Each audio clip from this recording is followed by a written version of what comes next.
Muy bien. Bueno, señores, buenas tardes. Hoy viernes tenemos un programa especial. Aquí está Manuel Núñez conmigo. Gracias, Manuel. Porque Gracias. Hoy es 14, mañana es 15 y el domingo es 16. ¿Ok? Y entonces el domingo usted va a poner su bandera nacional para que conmemoremos un aniversario más. ¿De qué? Mira, azaroso, ¿de qué? Eso es Hipólito que dice así. Sí. Azaroso, TikTok. Es a este que yo le estoy hablando. TikTok. ¿Qué conmemoramos el domingo? El 10. Día de la Constitución. Oye, cancélamelo, tú oyes. Está cancelado. Allá adentro, ¿qué es que celebramos el domingo? La restauración. que lo confunde. La constitución, restauración, constitución. Te equivocaste. Sí, tiene un cable cruzado. Bueno, la restauración. Gracias. Eso allá lo controle. Bueno, entonces nosotros vamos a hablar con Manuel el significado profundo de la restauración. Comparándola con la independencia, ¿se puede comparar? Es el mismo proceso, es un solo proceso que tiene una fase de interrupción, que es la anexión a España, que se produce en 1861. Sí. Y se produce porque está precedida de la guerra dominico-haitiana. Sí. Entonces, la guerra dominico-haitiana nos mantuvo 12 años con un presupuesto exhausto, con una situación tensa del mantenimiento de la independencia, en el que no creían los caudillos más influyentes, no creían que fuera posible mantener la independencia, por 3 factores. ¿Cuáles? El primer factor era el factor económico. Haití tenía una economía 13 veces mayor que la nuestra. La de Haití. De Haití, porque había heredado todo el aparato productivo de la colonia más rica del mundo, y tenía las posibilidades de, en una guerra, tener muchos mayores recursos. El segundo factor es el factor demográfico. Sí, claro. Los haitianos eran casi 1 millón de personas en aquel momento, y nosotros éramos 240,000. ¿Eso es lo que éramos? Sí, 240,000 más. Es decir que nos superaban. Fuimos guapos. Sí, nos superaban en 4 veces en población. Sí. De hecho, un simple desplazamiento, si se hubiera producido, no se produjo porque Haití no era una nación, sino que era un grupo disperso, hubiera borrado a la República Dominicana. Y el tercer factor era el factor militar. Sí. El ejército haitiano tenía 50,000 soldados y nosotros... armas. Armas que le habían quedado. Y las armas que habían heredado de los procesos de su independencia. Y de la invasión de Napoleón. Contra Napoleón. Exacto. Todos esos pertrechos, esas piezas de artillería, las poseía ese ejército. Y además, los dominicanos apenas éramos o fuimos en los 2 grandes encuentros entre 8,000 y 10,000 personas. Nunca más. O sea, es una proporción de 4-1. Es decir, realmente... Y desarmado. Y armado con el valor personal. Dios mío. Porque dice... Dios bendiga. Dixon Porter, que fue un norteamericano que vino en el 1846 para tratar de averiguar si era posible que los Estados Unidos reconocieran la independencia dominicana. Dice que él vio en aquel momento, fue testigo de que en la guerra contra Haití colaboraban los ancianos, los niños y las mujeres. Ay Dios, qué bello. Es decir, que era todo el pueblo en armas luchando por su libertad, porque ya habían vivido 22 años de opresión y de ignominia. ¿Por qué hay una historiografía dominicana que nosotros sabemos de quién. Hay fulanita, perencerita, sutanejito, sabemos, no lo vamos a mencionar para que no azaren. Que plantean, nos fuimos a la independencia, a la dominación haitiana, pero plantean que la dominación haitiana fue algo que benefició a los dominicanos, a esta parte, porque eliminó la esclavitud, puso a trabajar al dominicano. Hay algunos que dicen que los dominicanos, que nosotros, historiadores dominicanos, historiadoras dominicanas, dominicanas, que nosotros lo que jugábamos gallo. Todos esos elementos para denostar el alma del dominicano. Existe una campaña. Eso es precisamente que lo han hecho. Antinacional, hay una visión fusionista, pero en cuanto a la idea de que Haití nos dio derechos, es absolutamente falsa. La abolición de la esclavitud fue sustituida por la corvée, que era el trabajo forzado, que fue lo que ellos implantaron también en Haití. En Haití también, el trabajo forzoso. ¿Qué fue lo que hizo la revolución? Forzado. Sustituir una élite por otra élite. Así es. Una élite francesa por una élite negromulata. Una estratocracia, es decir, un gobierno militar que asignó a los antiguos esclavos el papel de cultivadores, adscrito a la tierra. No podían salirse de la tierra, no podían tampoco actuar como cimarrones porque eran perseguidos y fusilados. Sí, señor. Es decir, que era un régimen de caporalismo militar, caporalismo agrario militar. Ese fue el tipo de régimen. Entonces, ese afán de colocar a Cristóbal, y que no fue más que eso mismo, un rey con una corte en el norte y una imitación de los franceses y terminó dándose el tiro. O sea, ¿por qué los reivindican como lo más grande?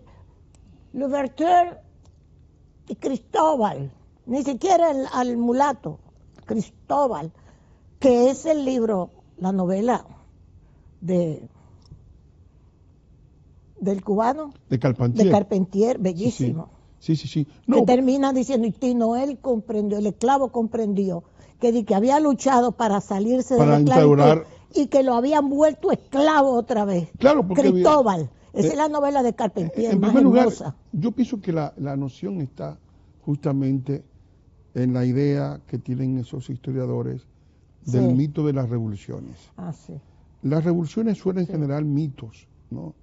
Y hay gente que cree que esos héroes revolucionarios que son exaltados no tienen, como toda la gente demás, el corazón lleno de basura, que realmente lo tienen, pero la gente cree que no lo tienen. Y entonces se piensan que son como redentores. Pero esos redentores, una vez que redimen al pueblo, se quitan la careta y se vuelven dictadores. Eso es fantástico. Bueno, ayer cumplió años Fidel. Se cumplió el centenario de Fidel, de uno de los hombres que más daño le ha hecho a la libertad en el continente. Destruyó una nación. Y lo que ha seguido es peor. No, porque una mediocridad total. El primer mito es creer que aquel hombre que hacía discursos yo lo viví, nosotros la juventud nuestra lo vivió. De 9 horas y 10 horas, una tortura china. Me pasó, allá mismo en Cuba. Y entonces, que aquel hombre era un hombre diferente, que era una especie de Dios, que no era corrupto, que no era lascivo, y era todo eso, era lascivo, estaba lleno tenía un harén de mujeres.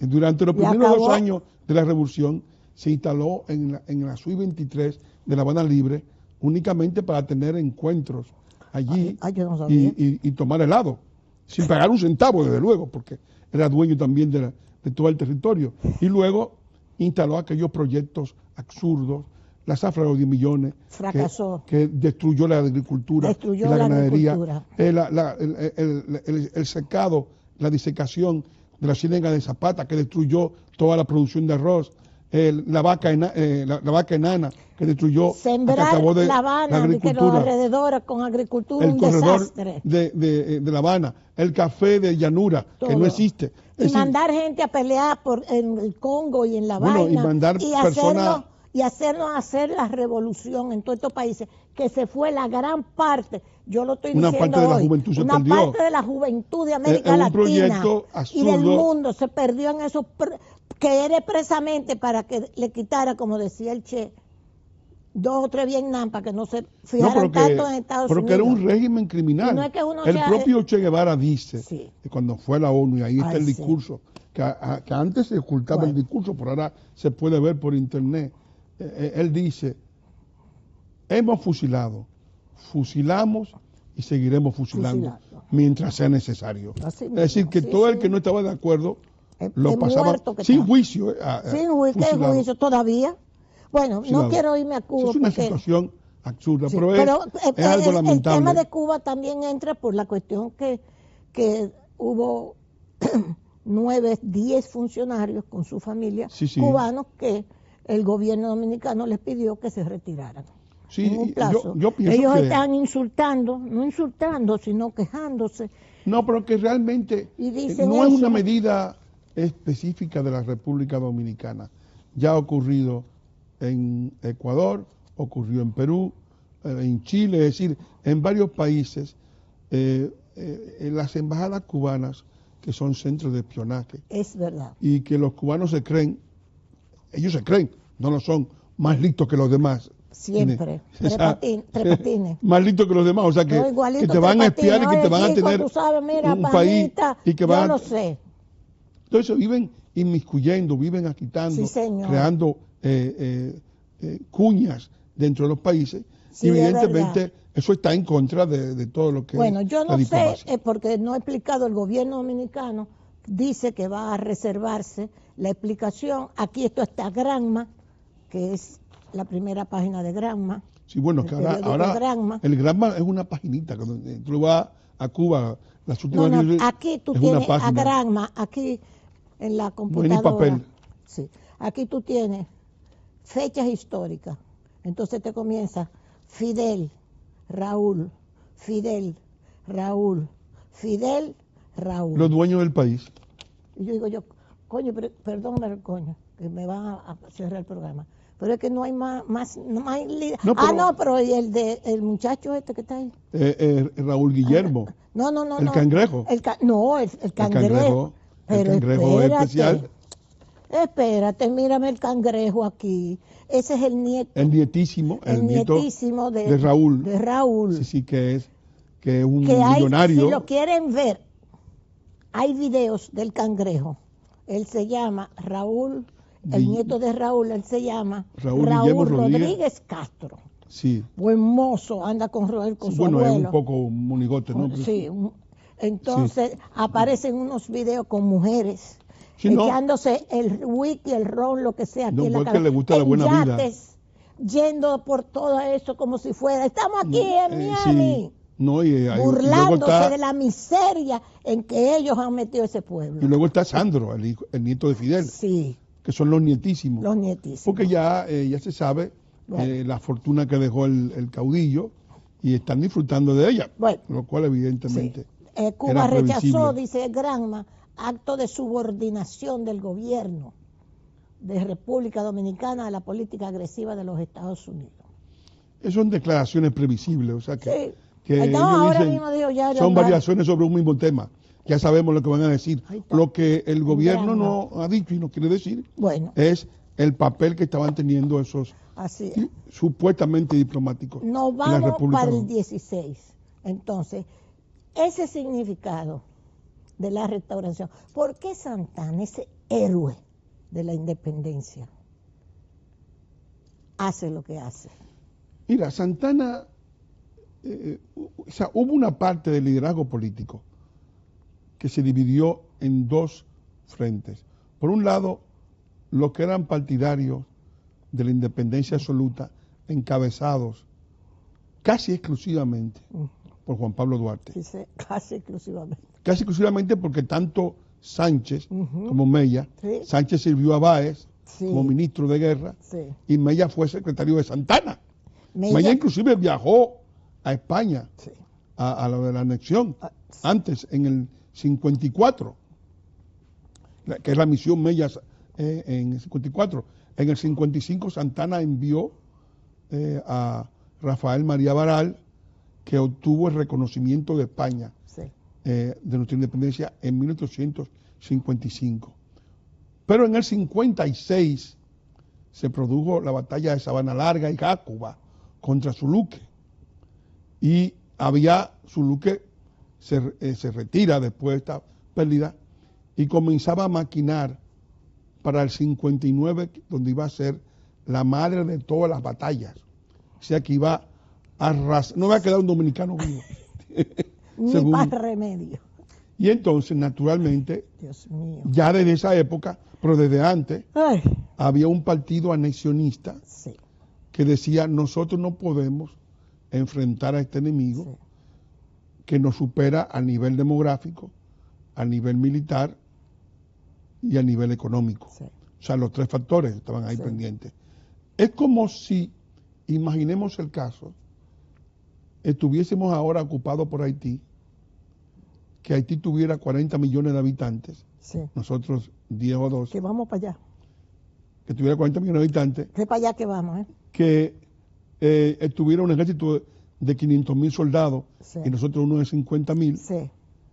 Y que tuviera una economía, por razones de habitantes, 13 veces mayor. En ese caso, en caso de esa proyección, habría muchos dominicanos que en lugar de aspirar a la independencia, aspirarían a una intervención internacional, protectorado, Francia, protectorado de Estados Unidos, Francia, a ceder territorio, como también se aspiró, porque hubo 3 soluciones. El protectorado, la anexión o la cesión de la bahía de Samaná a cambio de protección. Es decir, se estaba buscando que una potencia mayor se ocupara de la defensa y de la supervivencia cultural, o sea, de su lengua, su religión, su costumbre, su cultura, de los dominicanos. Entonces, en esa división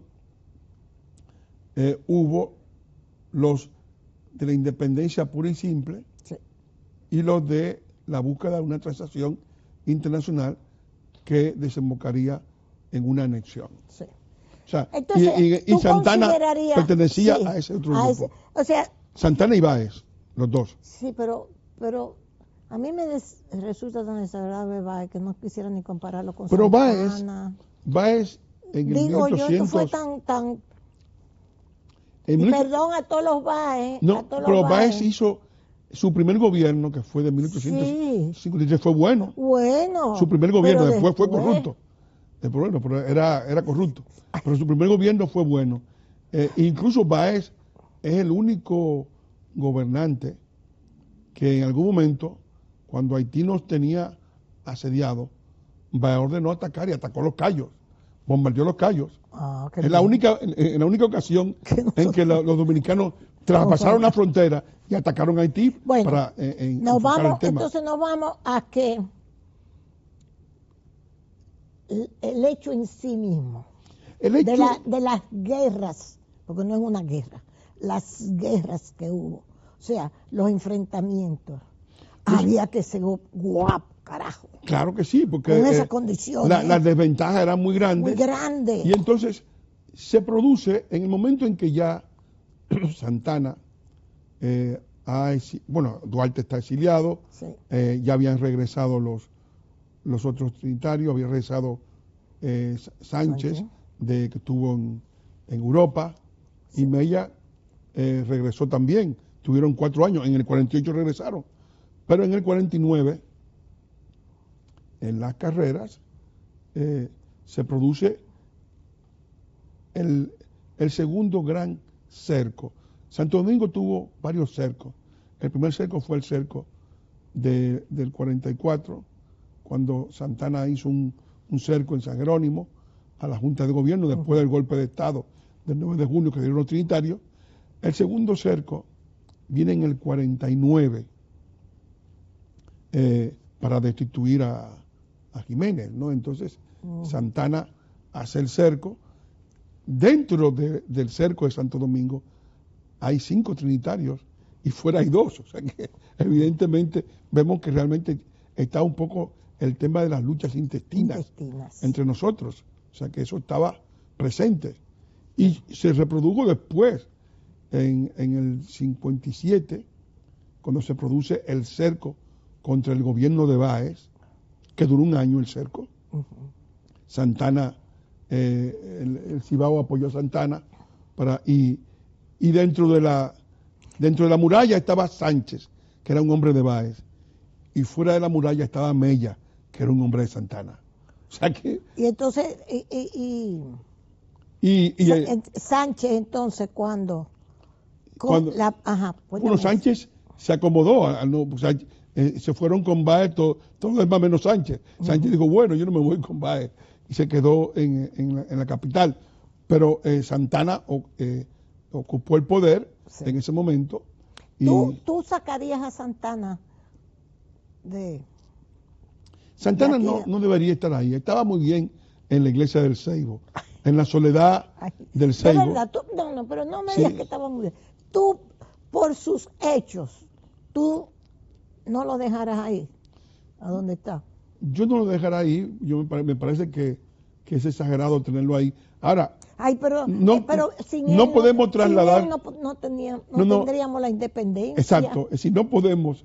¿Tú entiendes? Que el problema es complicado. Hacer que el odio a Santana sea pretexto para la haitianización del país. Eso también, la haitianización del país. Sí. Por ahí hay otra vía, porque también hay muchos que lo odian, pero es porque tienen un ideal fusionista. Sí, o sea, claro. Que hay que tener cuidado con eso. Es mejor dejarlo donde está ya. O sea, bueno, ya lo dejaron ahí. Pero hay una parte que a mí siempre me llamó la atención de Bono. Sí. Él no aceptó ser presidente. Bueno, eso ocurrió con muchos, no es decir, porque era difícil. Era difícil. Subirse en esa silla no es fácil. Pero yo recuerdo, o sea, de los escritos de Bono, cuando él narra, cuando se despierta un campamento dominicano que va para la guerra, sí. Los hombres, lo que andaban eran con harapos de mujeres, claro, y un corneta, y plátano asado. Con eso fue, coño, que este país, los dominicanos hicimos esa guerra, para todos estos bandidos y sinvergüenza, está diciendo todo lo que nos dicen a nosotros. Ahí anda un grupo de que, ahora es otro grupo, que de Guadalupe y qué sé yo qué, y hasta un jesuita, fuñendo la paciencia, coño, acábense de largar para Haití. Bueno, pendejo. Sí, porque hay una especie de lo que llamo oikofobia. A mí, yo cada vez que veo esa parte de Bono, a mí yo me emociono. Así fue que fue arañando, carajo. Fue muy que hicimos nosotros la independencia. Fue con mucha dificultad. Con muchas dificultades. El pueblo dominicano quizás ha sido uno de los pueblos que más ha luchado por su libertad. Vergüenzas. O sea, su primera independencia fue de Francia. Sí. En 1809 en Palo Hincado. Así es. Y luego la independencia de Núñez de Cáceres, la segunda independencia que duró poco, sí. Y luego la de Haití, sí. Y luego la independencia de España, y luego la independencia de los Estados Unidos, porque de aquí tuvimos 8 años bajo dominio estadounidense, que tuvo una salida diplomática. Después volvimos a tirar. Luego hubo una interrupción de 3 meses. A mí me duele, tú oye, ahí los vi reunidos, Guadalupe y un grupete y un jesuita hablando del maltrato que nosotros le damos aquí en los hospitales a las haitianas. Pero es que yo pienso que hay una visión un poco absurda. Primero, la República Dominicana no es una ONG, es un país. No, ONG son ellos. Y cobran cuarto para eso. Exacto. ¿Entiendes? Los ONG son ellos. Y cobran cuarto por toda esa porquería. Y además, la República Dominicana tampoco es un derecho humano de los haitianos. Exacto. No. Cojollo. Es un derecho humano de los dominicanos. De los dominicanos. Y nada más. Bueno. Y de nadie más en el mundo. Y de nadie más. Así que realmente es un absurdo, es una forma absurda de pensar la que se ha instalado. Absurda no. En el fondo, lo que es la unificación de la isla, que tú sabes que eso es una tesis que hay. Y de colocar a Haití por encima de nosotros. No, y de destruir la nación. Porque de destruir la nación dominicana. En definitiva, eso llevaría a una destrucción de todos los logros creados por el país, lo que el país ha tenido hasta entonces. Así que realmente es una degradación moral la que pregonan estos publicistas de la destrucción. Sí, cobrando cuartos para esa vaina. Están cobrando dinero, tienen... Estudiantes haitianos aumentan en 18.394 y superan los 205.000 en RD. Bueno, eso Dominicanos disminuyen en 23.846, son estadísticas. Sí, pero eso son estadísticas que tienen un subregistro. Sí. Es probable que no sean 205.000, sino que sean 250.000 o 140.000, porque hay un subregistro. Pero ahora hay una, pero ¿por qué a mí me están mandando tantas? De que yo mismo, me lo decía el propio encargado de estadística, Manaure, que siempre había un subregistro. Un subregistro. Sí. Pero entonces, ¿por qué ahora? Y tengo aquí varios videos que me lo han mandado, en donde hay una orden de inscribir los estudiantes haitianos, y si no hay cupo para los dominicanos, 2 años, una señora, la tengo aquí, sí, se encadenó en el distrito 105, creo que se llama, distrito escolar. Sí, se encadenó 2 años pidiendo que le dejaran entrar. No, porque la orden, dijo el director de ese distrito, es que inscribamos a los niños haitianos. Y si no hay cupo, no entran los dominicanos. 2 años, tuvo que encadenarse. Es un problema terrible porque estamos hablando de que el sistema educativo dominicano tiene 2 millones, el público tiene 2.100.000 estudiantes. 200 y pico de mil representan el 10% de todo el sistema. Pero la cifra que aterra no es la que dan ahí. Ajá. La que aterra es cómo ha sido el crecimiento anual. Exacto. Cada 2 años, que es de un 9%. Es decir, internamente, o sea que esa cifra no está sujeta a una disminución, sino a una aumentación, porque claro, los que son promovidos son sustituidos por otros. Y las ONG que están operando en el país mantienen esos cupos encriptados para que un dominicano no pueda ocupar te digo que ese cupo en el país. Tengo videos de madres diciendo 2 años me encadené aquí para que me inscriban mi hija. Y otra también que dice pero esto no se había visto. Pero que nunca. El Estado mismo, el Estado dominicano, tendrá que salir al mercado del colegio privado a alquilar puestos en los colegios privados para los estudiantes que ellos no le pueden dar servicio. Quiero irme. Es decir, a pagar, y de hecho hay una dirección en educación que se encarga de eso. El maestro, el director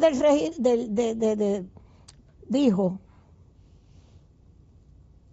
bueno, a mí me han dado instrucciones de que tengo que inscribir a los niños haitianos por encima de los dominicanos. Sí, lo tengo grabado. Eso es una orden que se da desde arriba y que está imperando porque hay fuerzas que están incidiendo desde el alto mando de educación. Sí, señor. Que hay personajes que han estado vinculados a Copadeva, que están ahí dirigiendo ahora esa situación. Entonces ahora la ADP, por cierto, la ADP ya llamó a huelga. Ahora comienzan las clases, pues ya ahora mismo acaba de salir el mensaje de la ADP llamando a huelga a los maestros. Ahora mismo acaba de salir. Mira a ver si me lo encuentran ahí, Vera. Eso es una barbaridad. No. Eso es una forma de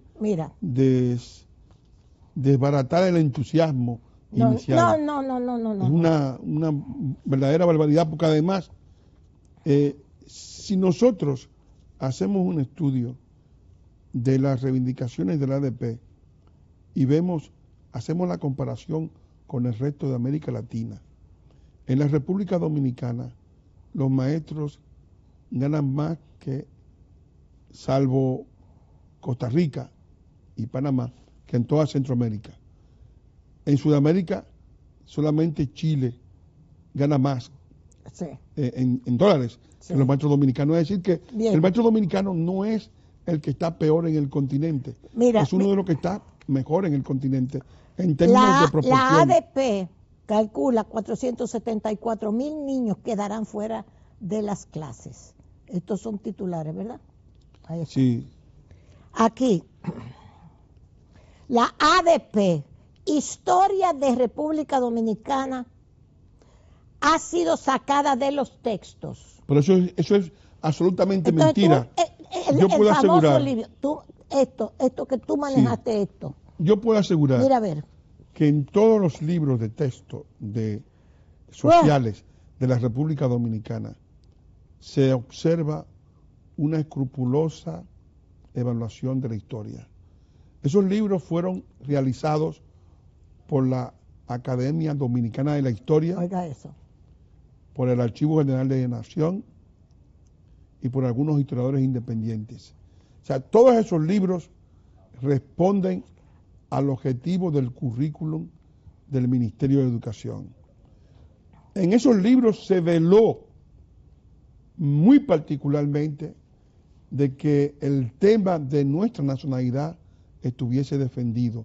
En cuanto a lo que dijo el señor profesor que habló, apellido Cuello, de que la figura del padre de la patria no había sido tratado, eso es absolutamente falso. Uno de los historiadores que aborda los textos, que escribió tres libros de texto, que es Orlando Hinoa, es un especialista en Juan Pablo Duarte y ha hecho una de las biografías más documentadas que se conocen sobre la vida del padre de la patria. Lo que no leen los libros de historia son ellos.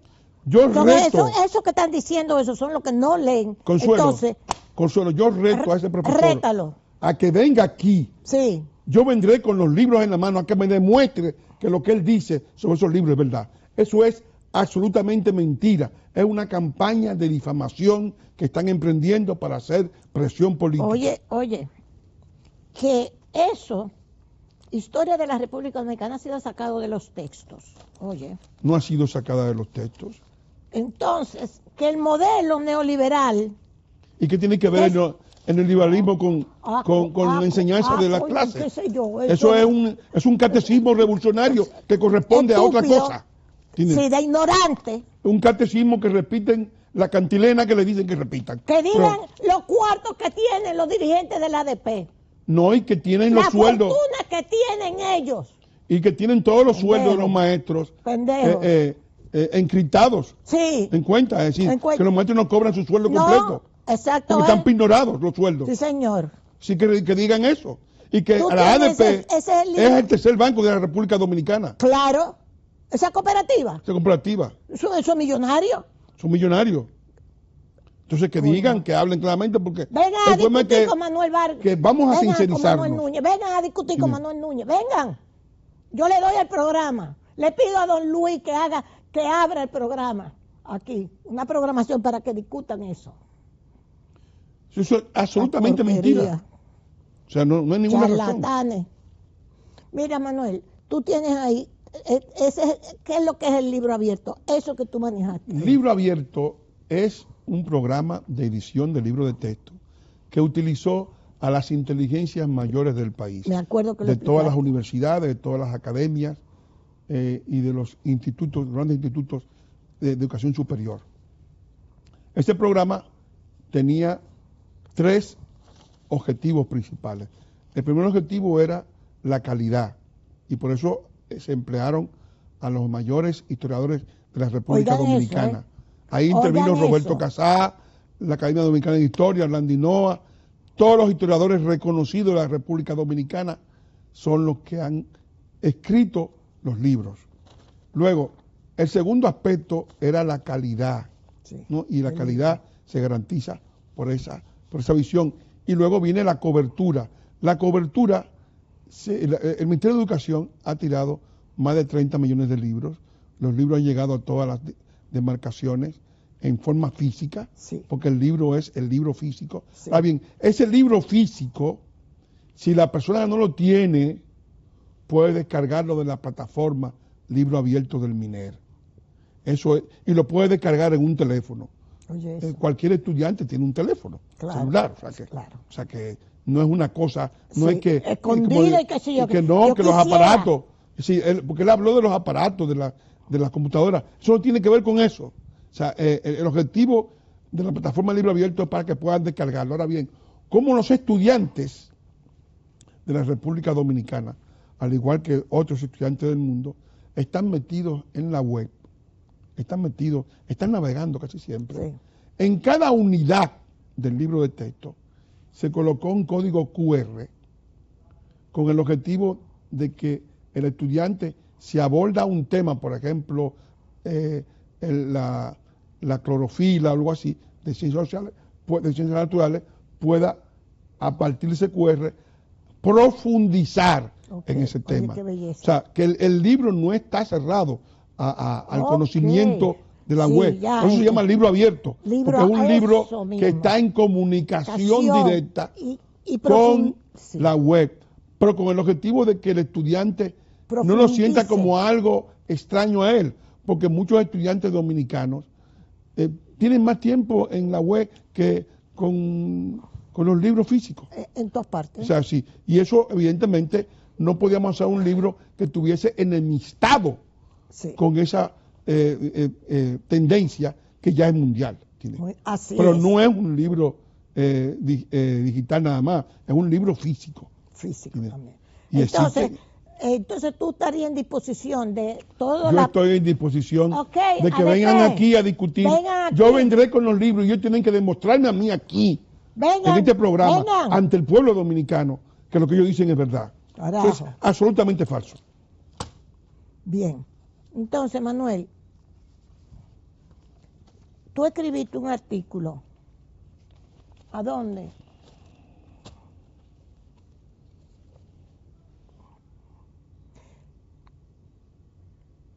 Hay una diferencia entre lo que es la nación, ese es el último artículo que tú escribiste, y el Estado. Exactamente, sí, así es. Sí. A mí me encantó. Usted lo puede conseguir en Acento, lo pueden conseguir. Como tenemos que irnos, dime brevemente, ¿cuál es la diferencia? Mira, la nación es el proceso de formación del pueblo dominicano. Es decir, donde hay una unidad lingüística, una unidad religiosa, una unidad histórica, por haber vivido juntos, haber sufrido juntos, haber estado juntos y haber luchado juntos. Es decir, es lo que llama Renan el plebiscito cotidiano de estar dentro de una sociedad. O sea, socializado en esa sociedad con una relación de identidad, con una relación de pertenencia a esa sociedad, con una relación de reconocimiento. El Estado es la unidad política que se crea para gobernar, es decir, los tres poderes, el poder ejecutivo, el poder legislativo, los ministerios, el mando social. O sea, la nación puede existir sin el Estado. Ocurre eso en Puerto Rico. Ocurría eso en nosotros. Es verdad. Sí, Puerto Rico es una nación. Sí. O sea, pero no tiene un Estado nacional. Oye, qué buen ejemplo. Y nosotros éramos una nación antes que Haití. Haití era un Estado, pero no era una nación al momento de su independencia en 1804, porque al momento de su independencia, en 1804, en Haití no había unidad lingüística. La mayoría de la población, en un 67%, había nacido en África, hablaban 20 lenguas distintas, no había unidad religiosa, y no existía nada que lo unificara, salvo el odio al blanco, la exclusión del blanco, que fue lo que prevaleció, lo que motorizó, porque lo que unía a un Ewe con un Fon, con un Ivo, era que odiaban al blanco, pero entre ellos en sí... Tuvieron que inventar creol para poderse entender. Inventaron una lengua. Claro, inventaron una lengua. De ellos nada más, el criollo, que es la lengua que va poco a poco forjando el proceso de socialización, e inventaron una religión, el vudú, que también va metiéndose en los alvéolos, pero una parte de la sociedad la élite que estaba vinculada a la cultura dejada por los franceses, siguió atada a la cultura francesa, a la lengua francesa y en cierto modo a lo que Francia había dejado ya, allí. Sí. Hoy Haití, por cierto, no dejen de leer, si no lo pueden, se lo mando. Haití, la tierra de la gran desposesión. Esto es Fran Duval, el que dirige el periódico Le Noveliste. Eso no tiene desperdicio. Dice que para él, tú viajar en Haití, tú tienes que pagar un peaje a las bandas te extorsionan. El Estado desapareció. Exacto, ahí eso es un desastre. El Estado desapareció. Vamos a ver si se lo traemos para que se lo lleve a Castel Gandolfo, el Papa, con el jesuita ese que está en la vaina, con Guadalupe, a ver si se lo llevan. Llévenselo para allá, a Castel Gandolfo. Díganle al jesuita que le diga al Papa que venda Castel Gandolfo para que le dé esos cuartos a los haitianos. Bueno, pendejo. Sí, es que es una exigencia. Sí, nosotros, todos nosotros. Sí, no, porque nos y han ellos, creado. Que dice que esto es un desastre, Haití es un maldito desastre. Ellos han creado lo que yo he llamado la dictadura del débil. La dictadura del débil. Su debilidad la han convertido en una dictadura que te quieren imponer a la fuerza y evidentemente eso es inaceptable. Cada uno tiene su propia ocupación y sus propias obligaciones. Y si vamos a tener que pelear otra vez, vamos a pelear otra vez. Y las obligaciones de la República Dominicana es con los dominicanos. Punto. Manuel, gracias. Ponga su bandera el domingo. Ya tú sabes qué pasa el domingo, dímelo. Ya lo aprendí. La restauración de la independencia. Ven, Tito, ven. Mira, ven, huye antes de que se vaya. Miren a TikTok. Se lo aprendió. Gracias, mijo. Dios te bendiga. La restauración de la independencia. Exacto.